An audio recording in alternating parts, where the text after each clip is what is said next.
Hello everyone. आज के इस वीडियो में हम लोग बात करने वाले हैं कार्बोक्सिलिक एसिड के बारे में। आपको पता है कि मेरे पिछले लेक्चर्स में मैंने आपको अल्कोहल को दो पार्ट में समझाया था, जिसमें अल्कोहल का प्रिपरेशन फर्स्ट पार्ट में था और सेकंड पार्ट में इनके chemical properties and physical properties थी। एसिडिक एसिड को मैं एक ही लेक्चर में खत्म करूंगा क्योंकि अल्कोहल से थोड़ा छोटा टॉपिक है और इससे रिलेटेड जो क्वेश्चंस आते हैं वो बहुत ही छोटे एरिया से ही है, उसमें बहुत ज्यादा हमको पढ़ने की जरूरत नहीं है। और वैसे भी पूरे कार्बोक्सिलिक एसिड की बात नहीं करूंगा क्योंकि सिलेबस में सिर्फ एसिटिक एसिड लिखा हुआ है, तो एसिटिक एसिड का प्रिपरेशन, एसिटिक एसिड का प्रॉपर्टीज क्या है वो हम लोग को पढ़ना है। बट साथ ही साथ हम कार्बोक्सिलिक एसिड का थोड़ा पोर्शन इसलिए पढ़ेंगे क्योंकि हमको क्या करना है कि ऐसे कौन कौन से मेथड्स हैं जिससे अदर कार्बोक्सिलिक एसिड तो बनी रहे लेकिन एसिटिक एसिड भी बन रहा है, उन कॉमन मेथड को ही हम यहाँ पर पढ़ने वाले हैं। ठीक है। अच्छा, एक और बात है कि कुछ लोगों के चाहने पे मैंने एक व्हाट्सएप ग्रुप क्रिएट किया है, तो व्हाट्सएप ग्रुप का लिंक जो है आपको डिस्क्रिप्शन में मिल जाएगा।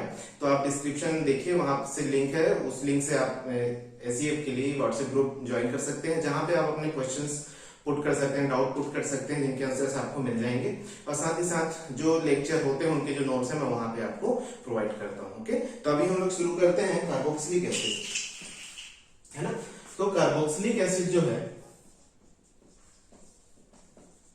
वो है क्या? तो कार्बोक्सिलिक एसिड वो सभी ऑर्गेनिक कंपाउंड जिसमें COOH ग्रुप, ये फंक्शनल ग्रुप जो है प्रेजेंट होता है, उसको बोलते हैं हम कार्बोक्सिलिक एसिड। रही बात, सबसे पहले हम बात करते हैं इनकी नॉमेनक्लेचर की, तो बहुत छोटा है। वैसे तो सिलेबस में, मैं फिर से कह रहा हूं, सिलेबस में सिर्फ एसिटिक एसिड है, बट नॉमेनक्लेचर कर ही लेते हैं नॉर्मली कार्बोक्सिलिक एसिड का कैसा होता है। तो ये ध्यान देना है कि इसमें क्या होता है, नॉमेनक्लेचर में हमको वर्ड रूट लेना होता है। जैसे कि आप जानते हैं 1 के लिए मैथ में मैंने अल्कोहल में बताया था, 2 के लिए इस तरीके से। और वर्ड रूट के बाद आपको लगाना होता है सफिक्स जो है एन, इन या फिर आइन। अगर सारे सिंगल बॉन्ड है तो एन, डबल बॉन्ड प्रेजेंट है तो इन, और ट्रिपल बॉन्ड भी है तो आइन। इसके बाद आपको इसमें से ई हटाना होता है और लास्ट में जोड़ना होता है ओइक एसिड। ये टेक्निक है। तो जैसे कि मैं सिंपली एक एग्जांपल लिखता हूं, HCOH सबसे लोएस्ट कार्बन, कार्बन का नंबर कितना है 1, 1 के लिए हम क्या लिखते हैं मेथ। ठीक है। उसके बाद चूंकि सभी सिंगल बॉन्ड होते हैं इसमें, तो ये हो गया मीथेन और हमने जोड़ दिया oic acid, this is methanoic acid. अगर हम बात करें CH3COOH की, इसमें 2 कार्बन है, तो 2 कार्बन के लिए क्या होगा, हम क्या लिखते हैं एथ, है ना, एम हट जाएगा एथ, और सभी सिंगल बॉन्ड है NOइक एसिड। तो इस तरीके से नाम लिखा जाता है, बहुत सिंपल टेक्निक है। नॉमेनक्लेचर से क्वेश्चन आएगा नहीं, और ये हमारे सिलेबस में है, इसका सारा चीज पूछा हुआ है। अच्छा, इनके कॉमन नेम भी जो है इनके सोर्स से लिए जाते हैं। जैसे इसका नाम है फॉर्मिक एसिड। इसको फॉर्मिक एसिड बोलने का रीजन क्या है, क्योंकि ये रेड एंड में पाए जाते हैं, है ना, जिनको लैटिन में फॉर्मिका कहते हैं, तो वहां से इसका नाम जो है फॉर्मिक एसिड आया है। वैसे इथेनोइक एसिड को बोलते हैं एसिटिक एसिड।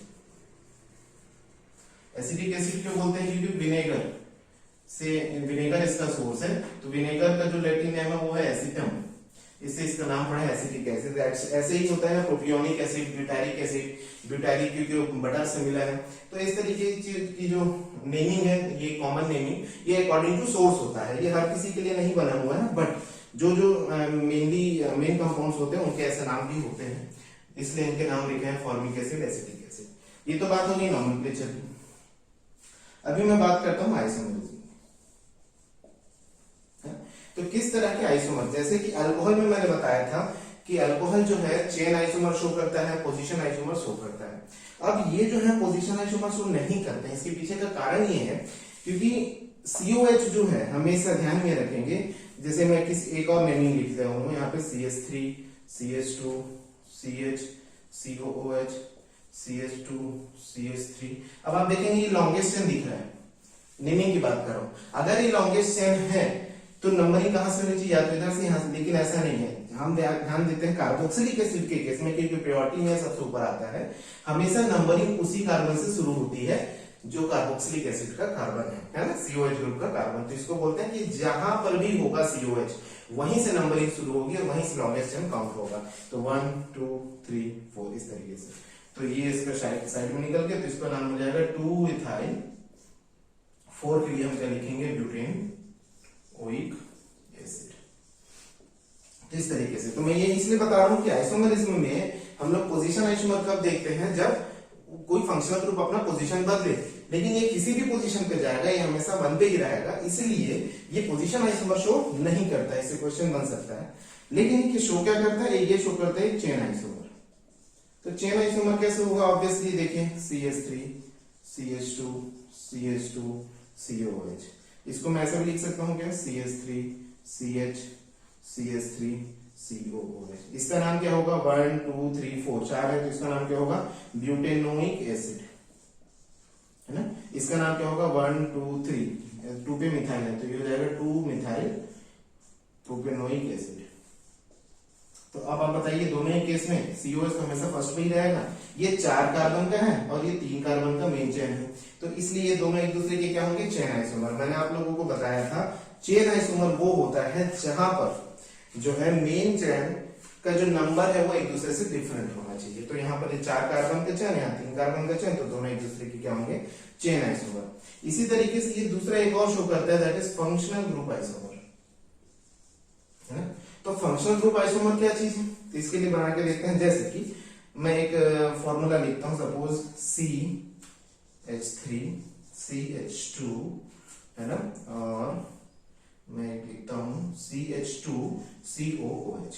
अभी आप देखिए इसमें कितने कार्बन है, 4 कार्बन है, दैट इज ब्यूटेनोइक एसिड, है ना। ये क्या है, ब्यूटेनोइक एसिड। तो इसका जो फॉर्मूला मैं लिखूंगा, कितने कार्बन है, 1 2 3 4 carbon, 3 2 5 2 7 1 8 hydrogen and 2 oxygen. This is the general formula for this compound. अब हम लोग बात कर रहे हैं ये फंक्शनल ग्रुप आइसोमर कैसे शो करेगा।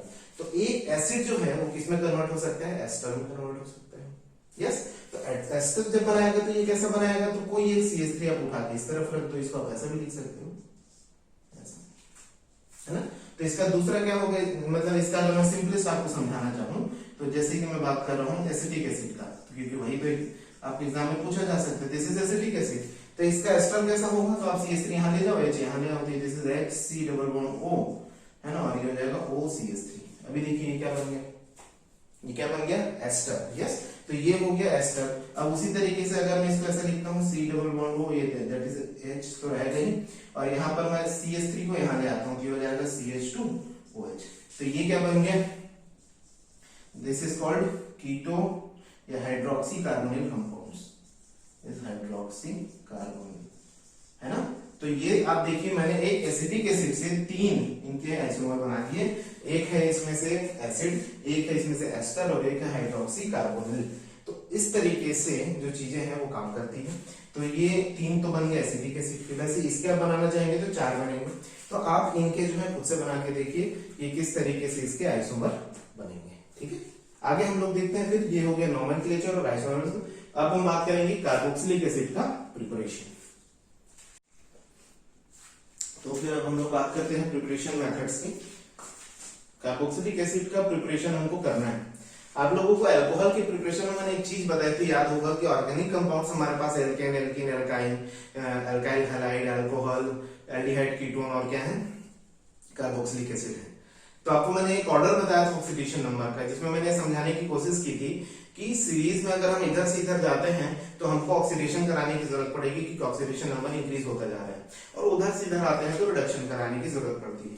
अब चूंकि जो कार्बोक्सिलिक एसिड है वो लास्ट में ही आता है, तो हमको सभी चीजों को, किसी भी चीज को अगर एसिड तक पहुंचाना है तो हमको ऑक्सीडेशन मेथड की जरूरत पड़ेगी। यहाँ जितने भी मेथड्स हैं जनरली ये सभी के सभी क्या है, ऑक्सीडेशन मेथड्स हैं। तो वो हम लोग देखते हैं कि यहाँ पर ऑक्सीडेशन मेथड के थ्रू हम लोग कैसे ये निकालते हैं। सबसे पहले हम बात करते हैं एल्कीन। एल्कीन से अगर आपको एसिड बनाना है, ये सब डायरेक्ट मेथड्स हैं। अगर आप एल्केन से एसिड बनाना चाहते हैं तो कोई डायरेक्ट मेथड नहीं है, एक दो स्टेप एक्स्ट्रा होते हैं उसमें। तो अगर हम डायरेक्ट मेथड की बात करें तो हमको क्या करना होगा, ऑक्सीडेशन कराना पड़ेगा बाय KMnO4। ये स्ट्रॉन्ग ऑक्सीडाइजिंग एजेंट है, जैसे कि आप जानते हैं, है ना। तो ये KMnO4 OH- और ये हीट, इसका मतलब क्या होता है, हॉट बेसिक KMnO4 सॉल्यूशन। तो हॉट बेसिक KMnO4 सॉल्यूशन जो है, इसका काम क्या है, वो इस तरह की किसी भी एल्कीन को क्या करेगा, एसिड में कन्वर्ट करेगा। तो ये काम कैसे करेगा, ये जहां पर डबल बॉन्ड दिखेगा उस बॉन्ड को ब्रेक करेगा। जहां पर भी एल्कीन का डबल बॉन्ड होगा उस बॉन्ड को वो क्या करेगा, ब्रेक करेगा। और ब्रेक करने के बाद इसको कन्वर्ट कर देगा COH में और इसको भी कन्वर्ट कर देगा COH में। तो आप देखिए यहां से अगर ये बॉन्ड यहां से ब्रेक होता है तो 2 RCOH बन जाएंगे। अब चूंकि हमको एसिटिक एसिड का पढ़ना है तो हम यहाँ R की जगह CH3 ले लेते हैं। तो अगर मैं यहाँ पे ब्यूटीन ले लेता हूँ CH3 CH double bond CH CH3, तो ब्यूटीन का ऑक्सीडेशन जब हम कराएंगे इस मेथड से तो क्या बनेगा, यहाँ से बॉन्ड ब्रेक होगा, ये 2 कार्बन ये 2 कार्बन, ये कन्वर्ट होगा COH में, ये भी कन्वर्ट होगा COH में, तो ये बनेगा CH3 COOH 2 मॉलिक्यूल। लेकिन अगर ये R और ये R अलग अलग होते तो इसका अलग एक क्या बनता, एसिड बनता, इसका अलग एक एसिड बनता।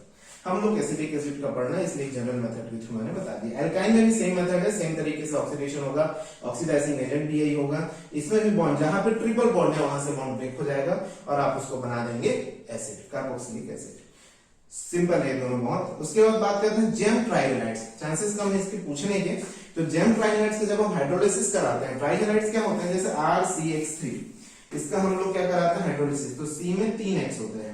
मैं मैकेनिज्म ज्यादा बताऊंगा नहीं, लेकिन हाइड्रोलिसिस करेंगे तो तीनों X की जगह पर क्या आ जाएंगे OH, तो RCOH OH OH। और एक कार्बन पे 2 या 2 से ज्यादा OH जो है वो स्टेबल नहीं होते, डाइऑल्स जो है जेम पोजीशन पे स्टेबल नहीं होते हैं, तो वो वाटर एलिमिनेट कर देते हैं और ये बना देता है RC डबल बॉन्ड OOH। तो आपको इस चीज से समझ में आ रहा होगा कि अगर ट्राइहेलाइड्स की बात करें तो वो क्या बनाता है, एसिड बनाता है इस तरीके से। तो हमको सिर्फ उसका हाइड्रोलिसिस करना है, चाहे बेसिक मीडियम में करो या फिर एसिडिक मीडियम में। तो हाइड्रोलिसिस मेथड से आप इस तरह से बनाते हैं। अगर ये CH3 होता तो ये एसिडिक एसिड बन जाता, तो एसिडिक एसिड बनाने के मेथड में भी ये यूज हो सकते हैं। आगे हम लोग बात करते हैं प्राइमरी अल्कोहल। प्राइमरी अल्कोहल से कैसे बनाए, तो सेम ऑक्सीडाइजिंग एजेंट। देखिए अभी तक जितने जगह यूज किया है यही ऑक्सीडाइजिंग एजेंट है, केमेरोफोर बेसिक मीडियम में, तो वही काम आ रहा है। ये वाला जो पोर्शन है वो किस में कन्वर्ट हो जाएगा, एसिड में। बहुत सिंपल, इसकी जगह अगर CH3 लिख देंगे तो ये बन जाएगा CH3COH acetic acid again. Secondary alcohol है तो ये वाला रिएक्शन आपको याद होगा, इसमें जो रिएजेंट लेते हैं X2OH-, this is hello form reaction. तो सेकेंडरी अल्कोहल तभी ये चीज बनाएगा जब सेकेंडरी अल्कोहल में एक बीटा CH3 होगा। ये आपने अल्कोहल में पढ़ा था, तो ये जो है ये वाला पोर्शन जरूर होना चाहिए, तभी ये किसमें कन्वर्ट होगा, एसिड में, और प्लस एक आयोडोफॉर्म या क्लोरोफॉर्म या फिर ब्रोमोफॉर्म को बनाता है। अगर आप कार्बोनिल कंपाउंड से बना रहे हैं तो ये बहुत ध्यान से सुनिएगा, ये बहुत इंपॉर्टेंट भी है। एल्डिहाइड जो है ऑक्सीडाइज होके एसिड ही देगा भाई, और क्या देगा। तो एल्डिहाइड अगर एसिड देगा तो क्या देगा, कब देगा, तो इसके लिए कुछ एजेंट्स होते हैं जैसे कि फेनिक सॉल्यूशन, नाम सुना होगा। तो फेनिक सॉल्यूशन क्या होता है, जैसे सोडियम पोटेशियम का टार्ट्रेट और कॉपर सल्फेट का सॉल्यूशन होता है, मिक्सचर होता है, that is called fennec solution. उस सॉल्यूशन के प्रेजेंस में ऑक्सीडाइज हो जाता है। उसमें जो ऑक्सीडाइजिंग एजेंट मेनली होता है वो कॉपर होता है ना, कॉपर 2+ रिड्यूस होता है कॉपर 1+ में। वैसे ही एक होता है Tollens reagent, Tollens reagent is ammoniacal silver nitrate solution. वैसे ही एक होता है बेनेडिक्ट सॉल्यूशन, है ना। ऐसे बहुत सारे ऑक्सीडाइजिंग एजेंट्स हैं जो ये काम करते हैं, और वैसे ही है केमेरोफोर वाला अगेन जो सब जगह काम आ रहा है वो यहाँ भी काम आएगा। तो ये सभी ऑक्सीडाइजिंग एजेंट के प्रेजेंस में एल्डिहाइड जो है वो एसिड देता है। बट कीटोन के केस में क्या होगा, कीटोन नॉर्मल कीटोन है तो वो तो एक जगह से कट करेगा और उसको एसिड में कन्वर्ट करेगा। लेकिन ध्यान देना ये एसिमेट्रिक कीटोन है। सिमेट्रिक एसिमेट्रिक में क्यों बता रहा हूं उसको यहां से देखिए। अगर मैं कीटोन की बात कर रहा हूं, सपोज आपके पास ये कीटोन है,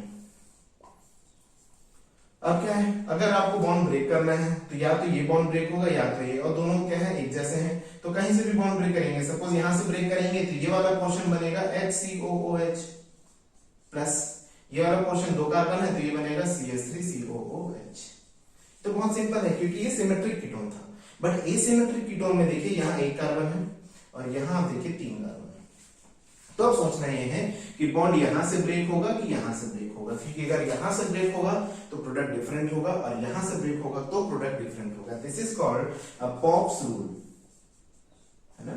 तो same oxidising agent is the केमेरोफोर, ये स्ट्रॉन्ग, ये वीक ऑक्सीडाइजिंग एजेंट है, वो काम नहीं करेगा, स्ट्रॉन्ग के लिए। तो पॉप्स रूल कहता है कि जब भी एसिमेट्रिक कीटोन का आप ऑक्सीडेशन कराते हैं तो बॉन्ड वहां से ब्रेक होगा जहां पे नंबर ऑफ कार्बन जो है वो ज्यादा है। तो आप देखेंगे इसके लेफ्ट साइड में 3 कार्बन है, राइट साइड में 1 कार्बन है, तो कहां से बॉन्ड ब्रेक होगा, ज्यादा कार्बन वाले साइड से। तो ज्यादा कार्बन वाले साइड से ब्रेक होगा, तो ये भी एसिड बनेगा और ये भी एसिड बनेगा। तो ये 3 कार्बन का एसिड बनेगा, तो ये आपको देगा CH3 CH2 COOH ज्यादा सोचना ही नहीं, बस कार्बन काउंट करना है क्या बनेगा उसके लिए। ये 2 कार्बन का एसिड देगा तो ये बनाएगा CH3COOH। ये पॉप्स रूल है। तो इस तरीके से आप प्रिपरेशन कर सकते हैं किसका, कार्बोक्सिलिक एसिड का। इसके अलावा एक रिडक्शन मेथड भी है ना, और एक ग्रिग्नार्ड रिएजेंट वाला मेथड है। तो वो मैं बता देता हूँ। ग्रिग्नार्ड रिएजेंट भी बहुत सिंपल काम करता है, कैसे काम करता है वो देखेंगे। ग्रिग्नार्ड रिएजेंट क्या होता है आपको याद होगा, RMgX। इसका reaction Grignard plus CO2 carbon dioxide से कराते हैं। तो R जो है वो अटैक करेगा, कहां पर करेगा, कार्बन पे, क्योंकि R माइनस पार्ट होता है, कार्बन यहाँ पे पार्शियली पॉजिटिव चार्ज है। सिंपल प्लस माइनस का ही खेल है सारा कुछ। जब R कार्बन पे अटैक करेगा तो क्या बनेगा, कार्बन की तो 4 वैलेंसी है तो इलेक्ट्रॉन यहां जाना पड़ेगा, तो ये बनेगा RC डबल बॉन्ड O और ये बन गया O पे माइनस और ये MgX। हाइड्रोलिसिस कराओगे आगे तो ये बनेगा RCOH। इस तरीके से, तो इस तरीके से जो है हम लोग क्या बनाते हैं, कार्बोक्सिलिक एसिड जो है हम इन तरीकों से हमको बनाना है। एक और है रिडक्शन मेथड जिसमें हम करते हैं नाइट्राइल का रिडक्शन।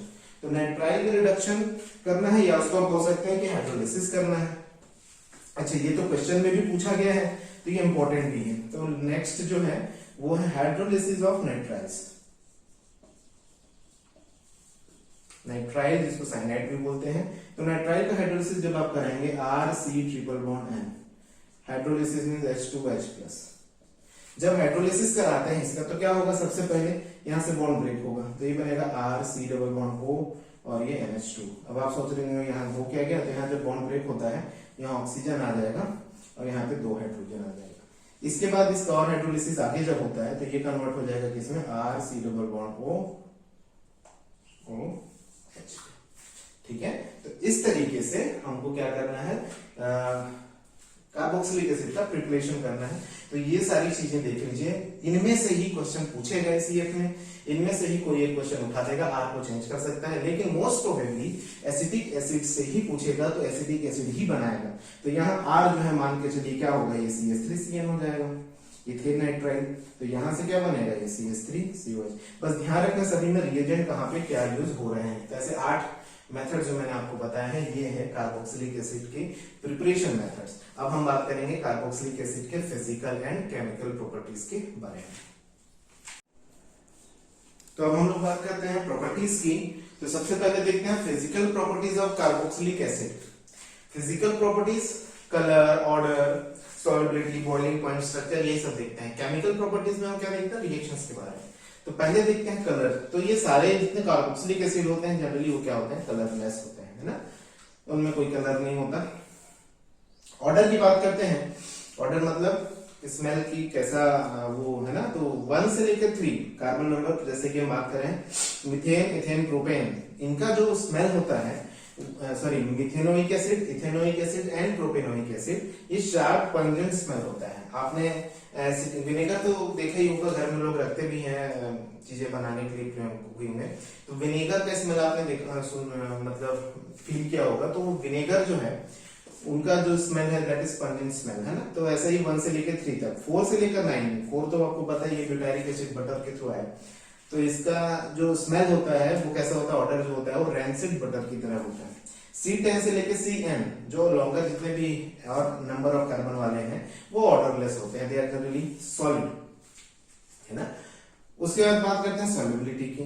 अच्छा, ये एक और चीज, स्टार्टिंग के जो कार्बन वाले हैं एसिड वो क्या होते हैं, लिक्विड होते हैं, लेकिन हायर जो होते हैं वो वैक्स होते हैं, सॉलिड होते हैं, है ना। सॉल्युबिलिटी देखते हैं, ये मैंने आपको अल्कोहल में भी बताया था। सॉल्युबिलिटी डिपेंड करती है कि वाटर के साथ उनकी बॉन्डिंग कैसी है, क्योंकि कार्बोक्सिलिक एसिड में COH ग्रुप है तो वो वाटर के साथ हाइड्रोजन बॉन्ड बना सकता है, इसलिए उसकी सॉल्युबिलिटी जो है ज्यादा होती है।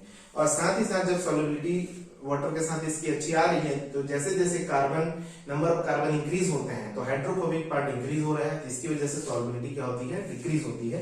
ये मैंने अल्कोहल में भी आपको समझाया था। तो solubility is inversely proportional with number of carbon. अगर आपको पूछा जाए acetic acid, propionic acid, butyric acid, इसमें सबसे ज्यादा सॉल्युबिलिटी किसकी, तो ऑब्वियसली जिसमें नंबर ऑफ कार्बन कम उसकी सॉल्युबिलिटी ज्यादा। अब बात करते हैं बॉइलिंग पॉइंट की। तो बॉइलिंग पॉइंट भी आपको बताया, जैसे जैसे नंबर ऑफ कार्बन बढ़ते हैं वैसे वैसे वन डर वाल फोर्स ऑफ अट्रैक्शन उनके बीच में बढ़ता जाता है, इस वजह से उनकी बॉइलिंग पॉइंट भी इंक्रीज होती जाती है। तो this is directly proportional to number of carbon.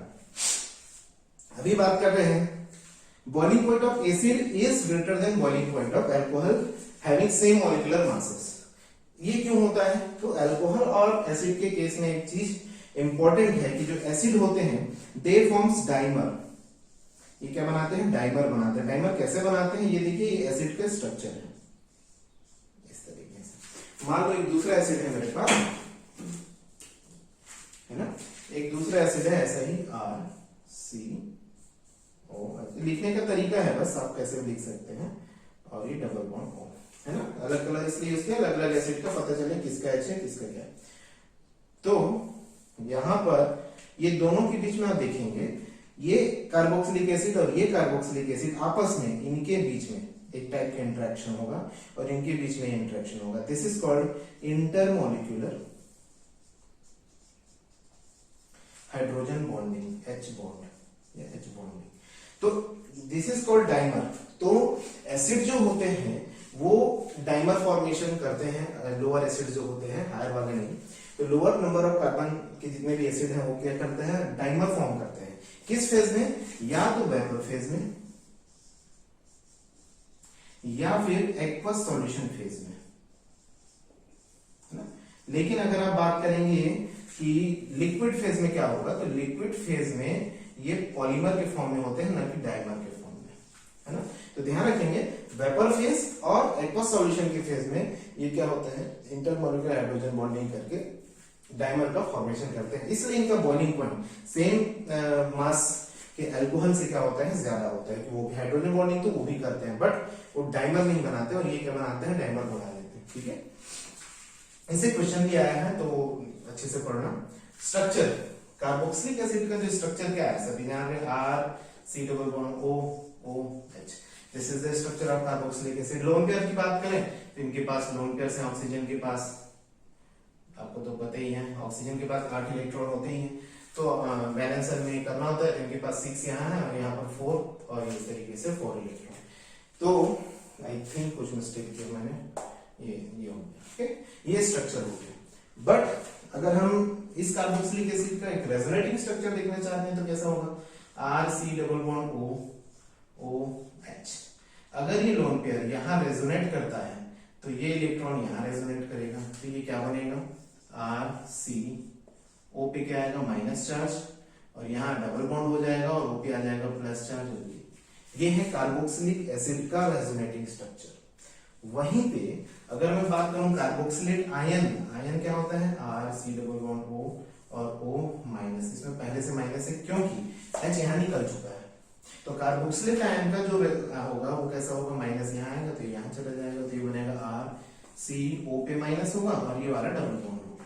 तो ओवरऑल दोनों स्ट्रक्चर का एक हाइब्रिड कैसे लिखा जा सकता है? इसमें क्या हुआ? इसमें इस ऑक्सीजन पे माइनस है, इस पे डबल बॉन्ड है, इसमें इस ऑक्सीजन पे डबल बॉन्ड, उस पे माइनस है। तो इसका एक हाइब्रिड स्ट्रक्चर हम ऐसा लिख सकते हैं कि RC और ये O। तो ये जो पाई बॉन्ड है वो पहले यहां था, अब यहां है, तो वो इन दोनों के बीच में क्या कर रहा है? इस तरीके से रोटेट हो रहा है, ये इस तरीके से डिलोकलाइज हो रहा है। तो इस तरीके के स्ट्रक्चर लिखते हैं। और एक माइनस चार्ज होने के कारण या तो आप यहाँ माइनस लिख सकते हैं या फिर इसमें आप पार्शियल नेगेटिव चार्ज शो कर सकते हैं। तो this is resonance hybrid of carboxylic ion, है ना। तो इससे भी क्वेश्चन जो है एग्जाम में पूछे गए हैं, इससे भी क्वेश्चन एग्जाम में पूछे गए हैं। तो ये पॉइंट मुझे इंपॉर्टेंट लगा तो ये बताना चाहिए था, है ना। और ये है इनकी फिजिकल प्रॉपर्टीज। अब हम बात करेंगे इनकी केमिकल प्रॉपर्टीज की, केमिकल रिएक्शंस की जो ये देते हैं। तो ये है chemical properties of carboxylic acid. Chemical properties जैसे मैंने अल्कोहल में भी समझाया था कि क्यों वो रिएक्शन देगा और किस वजह से रिएक्शन देगा, उसमें क्या क्या ऐसे बॉन्ड्स हैं जिससे रिएक्शन वो देगा। वैसे कार्बोक्सिलिक एसिड में ऐसी क्या क्या चीजें हैं जिससे वो रिएक्शन दे सकता है। सबसे पहली बात, उसके पास एक हाइड्रोजन है जो कि एसिडिक है क्योंकि इधर हाईली इलेक्ट्रोनेगेटिव पार्ट्स हैं। तो चूंकि ये एसिडिक है तो ये एक रिएक्शन दे सकता है। तो this is the first kind of reaction. दूसरी बात, इसके पास एक OH ग्रुप है। तो OH ग्रुप भी क्या हो सकता है? सब्स्टिट्यूट हो सकता है, न्यूक्लियोफिलिक सब्स्टिट्यूशन दे सकता है। तो this is the second kind of reaction. तीसरा, पूरा का पूरा कार्बोक्सिलिक ग्रुप इसमें पार्टिसिपेट कर सकते हैं। तो this is the third kind of reaction. चौथा, एक एल्काइल ग्रुप अगर पार्टिसिपेट करता है तो वो कहलाएगा फोर्थ टाइप ऑफ रिएक्शन। तो इस तरीके से आप देखेंगे मेनली ये 4 टाइप से रिएक्शन दे सकता है। कार्बोनिल ग्रुप भी इंडिविजुअली रिएक्शन दे सकता है, बट वो सिलेबस के अकॉर्डिंगली काम नहीं करेगा। तो हम लोग बात कर रहे हैं, तो ये 4 मेन टाइप के रिएक्शन है। तो फर्स्ट रिएक्शन देखते हैं, ड्यू टू एसिडिक हाइड्रोजन। चूंकि यहाँ पर ये इलेक्ट्रोनेगेटिव ऑक्सीजन एटम होने की वजह से जो हाइड्रोजन होता है इनका, ये कैसे होता है, एसिडिक नेचर का होता है। एसिडिक मतलब आरएनएस के अकॉर्डिंग जो अपना H+ सॉल्यूशन में इजीली दे देते हैं, है ना। अब ये एसिडिक है तो ये बेस के साथ रिएक्ट करेगा। तो एज वी नो कि NaOH एक बेस है, सोडियम बाइकार्बोनेट एक बेस है, अमोनिया एक बेस है। तो बेस के साथ जब रिएक्ट करेगा तो बेस का OH और इसका H अलग हो जाएगा, जो बचा मेटल पार्ट है उसमें जुड़ जाएगा। तो ये बन गया सोडियम कार्बोक्सिलेट, मतलब सोडियम जो है H की जगह ले लिया और ये बन गया RCOONA। अब आप अगर इसमें इसका इलेक्ट्रोलाइसिस करा सकते हैं चाहे तो, है ना। अगर आप इसके इलेक्ट्रोलाइसिस कराएंगे तो ये एल्केन बनाता है इस तरीके से, है ना। तो एल्केन बना सकता है, या तो आप इसका रिडक्शन कराएंगे तो ये जो है इस तरह से ये भी एल्केन बनाएगा। बट ये वाले एल्केन में क्या होगा, नंबर ऑफ कार्बन जो है वो डबल हो जाएंगे, है ना, इलेक्ट्रोलाइसिस के केस में। वहीं पर हम बात कर रहे हैं, अगर आप अमोनिया से रिएक्ट कराओगे तो फिर से वही बात, this is base, this is acid. Base acid से रिएक्ट करेगा, एक सॉल्ट बनेगा एसिड बेस का। सॉल्ट बनेने के बाद जब आप हीट करोगे तो ये आपको अमाइड दे देगा, RCONH2। ये अमाइड प्रिपरेशन के मेथड में भी काम आता है, बट वो है नहीं सिलेबस में, तो एसिड के वर्किंग में है केमिकल प्रॉपर्टीज में। वहीं पर हम बात कर रहे हैं AgNO3 के बारे में। तो AgNO3 में फिर वही बात, Ag से रिएक्ट करेगा, RCOOH, this is called carboxylate salt of silver, या सिल्वर सॉल्ट, है ना। तो ये कार्बोक्सिलेट सॉल्ट है,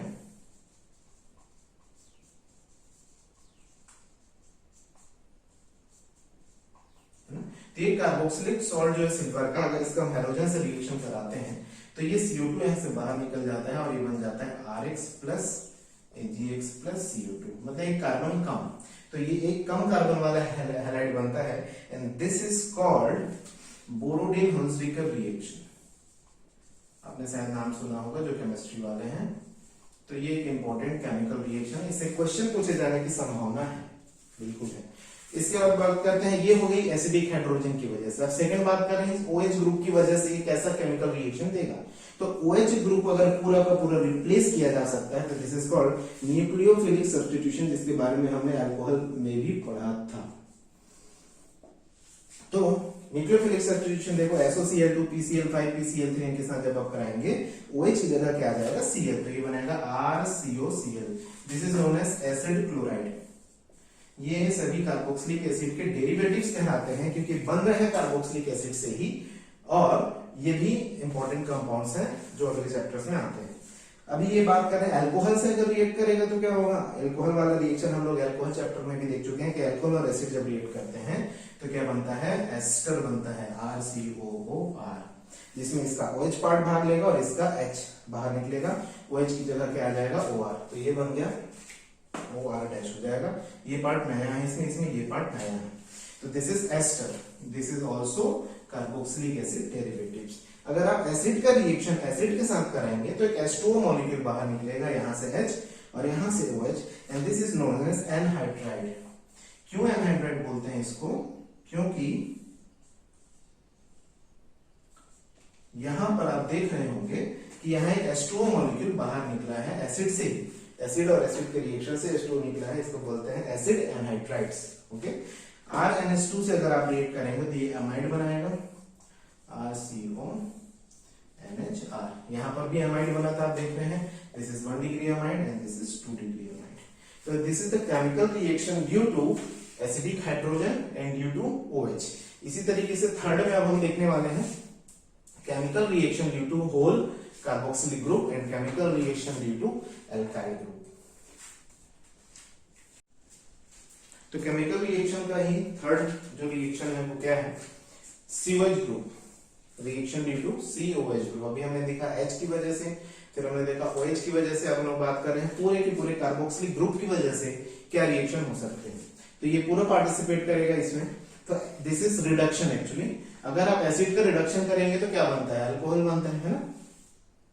तो हम लोग अगर HI फॉस्फोरस के साथ हीट करेंगे, रिडक्शन मतलब एसिड तो लास्ट में आता है, रिड्यूस करेंगे तो इधर वो कुछ भी बना सकता है, अल्कोहल बना सकता है या फिर क्या बना सकता है, एल्केन बना सकता है, लेकिन ये डिपेंड करता है किस पर, रिएजेंट पे।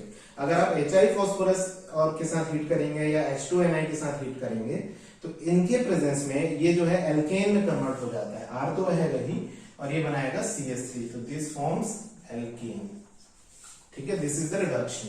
तो ये एल्केन बनाता है सीधे, तो एसिटिक एसिड, अगर ये एसिटिक एसिड होता तो यहाँ पे क्या बनता है, एसिटिक एसिड होने से ये बनता इथेन। जितने नंबर ऑफ कार्बन का वो एसिड है उतने ही नंबर ऑफ कार्बन का वो क्या बनाएगा, एक हाइड्रोकार्बन, मतलब एक एल्केन बना के देगा इन रिएजेंट्स के प्रेजेंस में।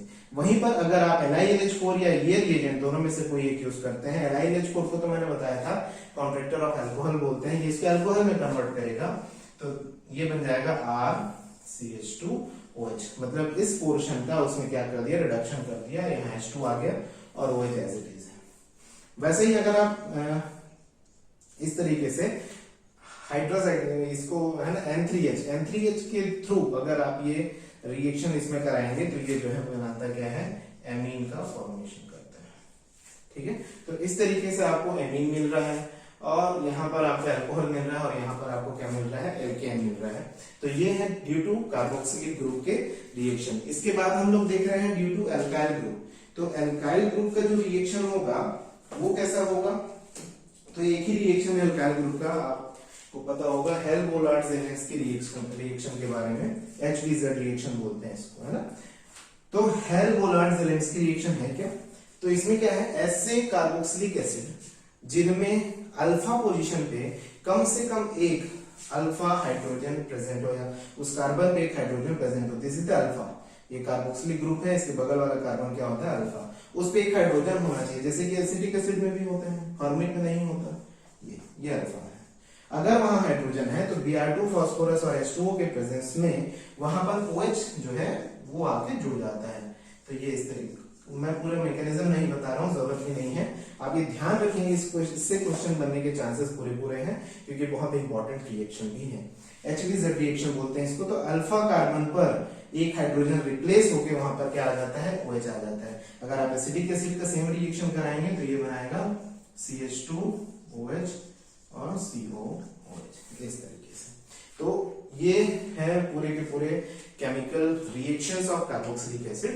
तो अभी मैंने आपको सारा कुछ बता दिया है, अभी मैं उन क्वेश्चंस के बारे में डिस्कस करता हूं जो एग्जाम्स में पूछे गए हैं, है ना, 2016 और 2017 के एग्जाम्स में।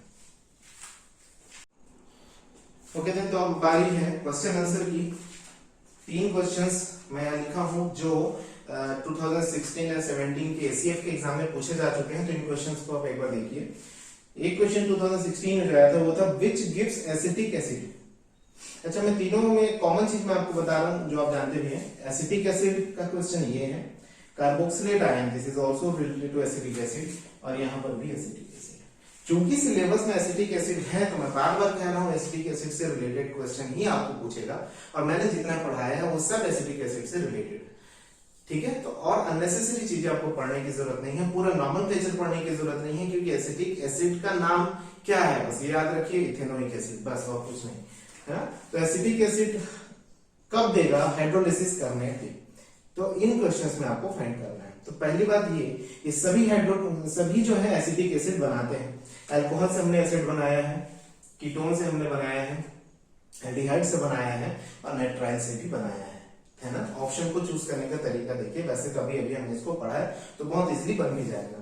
एक और बात, इसमें कितने कार्बन है, 1 और 2, इसमें कितने कार्बन है, 1 2 और 3, इसमें कितने कार्बन है, 2, और इसमें कितने हैं, 2, सब में 2 है, इसमें 3 कार्बन है, बट ये भी ऑक्सीडाइज होकर क्या बना सकता है, एसिड बना सकता है। एसिटिक एसिड आपको पता है, अगर बॉन्ड यहां से ब्रेक हुआ तो।